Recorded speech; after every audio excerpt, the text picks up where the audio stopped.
Kua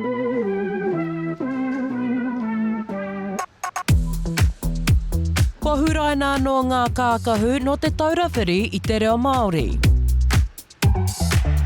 Mo Te Wiki o Te Reo Māori. Ko te painga ki au, ia mātou e hoko ana i ngā mea, i ngā poraka nei, tata ki te rima te kautara, poraka, kotahi. I te warewhare, ka ahe koe te haere ki reira, toru te kaumāori mā tāra noeho. Neke atu i te whitu te kaumāwha mano o ngā kākahu, ahakoa pōtai mai, tarau mai, tīhate mai anō hoki, ka tohaina ki ngā warewhare huri noa i te motu, ko tāpuri atu he kara hou, hei whakahihiko i ēnei rārangi kākahu.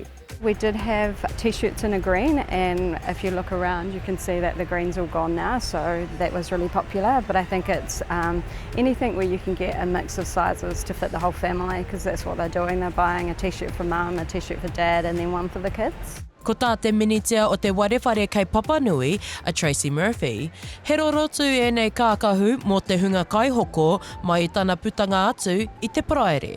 Like the community have all come together, and it's really nice. You walk in the store and you see families looking at the clothing, you see the mums buying the clothing for the kids, and they're getting the full range.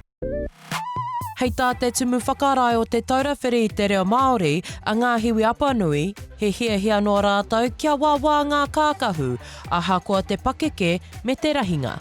He kākahu pakeke katoa i rā kākahu.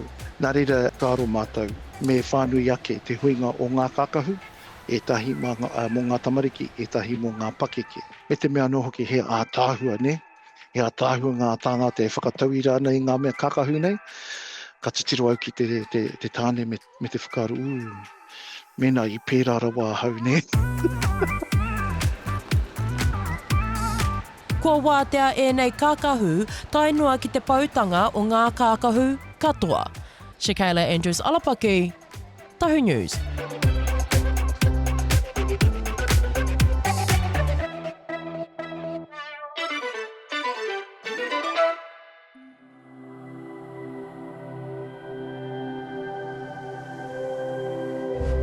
Ko te reo